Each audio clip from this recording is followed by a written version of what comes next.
नमस्कार, मी प्रतीक्षा. DNA मराठीमध्ये आपलं स्वागत. पाथर्डी शहरातील विस्कळीत झालेल्या पाणी पुरवठा सुरळीत करून तो शुद्ध पद्धतीने करण्यात यावा या प्रमुख मागणीसाठी पाथर्डी नगर परिषदेवर मोर्चा काढण्यात आला होता. शुक्रवारी सकाळी अजंठा चौकापासून या मोर्चाला वाजत गाजत सुरुवात झाली.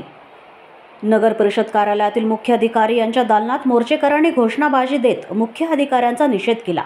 मुख्य अधिकारी संतोष लांडगे हे कार्यालयात नसल्यानं आंदोलकांचा चांगला संताप व्यक्त झाला. मुख्य अधिकारी यांच्या खुर्चीवरती हंडा उलटा ठेवून खापर फोडून निषेध करण्यात आला. माजी नगराध्यक्ष ॲडव्होकेट दिनकर पालवे, प्रथम नगराध्यक्ष सुभाष घोडके यांनी मोर्चाचं नेतृत्व केलं. शवो पाथर्डी योजनेबाबतीत सर्वांचे दुर्लक्ष झाले आहे. जिल्हा परिषदेच्या अंडर चालू आहे. ठेकेदार तिथले काम त्या योजनेचं पाणी करीत आहेत, सगळी देखभाल. परंतु त्या योजनेची मुदत संपून आज जवळजवळ 20 वर्ष झाले. त्याच्याकडे कोणत्याही लोकप्रतिनिधींनी लक्ष नाही दिलं आणि लोकसंख्या वाढत चाललेली आहे.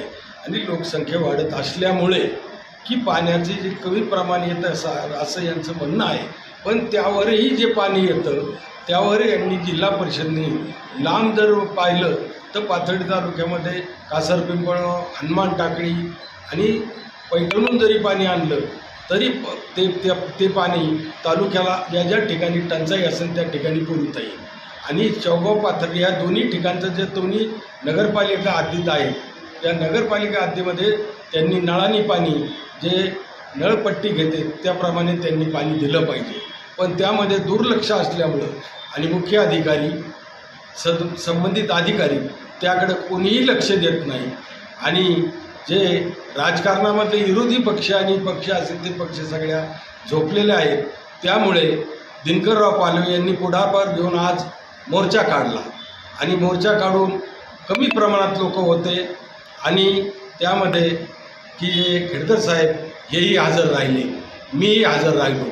आणि दिनकररावांनी जे काम केलं हे या तरुण पिढीने घेतलं पाहिजे की ज्या ज्या वेळेस पाथर्डी शहराची एक परंपरा आहे, माधवराव मेराडी, शंकरराव मर्ढेकर अशा मोठ्या ज्या पुढारी ज्यांना त्यांनी पाथर्डी शहराकडे लक्ष दिलं आहे त्याप्रमाणे की लक्ष देणं महत्त्वाचं आहे. सगळ्यांनी हे समजू नये की आम्ही राजकारणापासून दूर झालो म्हणून काही शहराकडे लक्ष नाही, असं नाही. जिथं जिथं शहरावर अन्याय होईल, पाण्याचा असो, भ्रष्टाचाराचा असो, कोणत्या असो, त्यामध्ये लक्ष दे.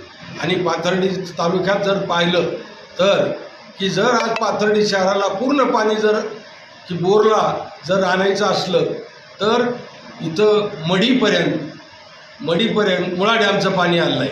आणि तिथून 1.5 किलोमीटर फक्त रांगणीच्या शेजारी असं जर सोडलं तर बेंबी आंबा फुल झाला तर पाथर्डीमध्ये भरपूर पाणी राहतं. पण याकडे कोणाचं लक्ष नाही. पण इथून पुढं या पाथर्डीपर्यंत हे वांबुरी चारीचं पाणी आणण्याकरता आम्ही जरूर प्रयत्न करणार. या प्रतिनिधी मुंतजीर शेख, DNA मराठी, अहमदनगर.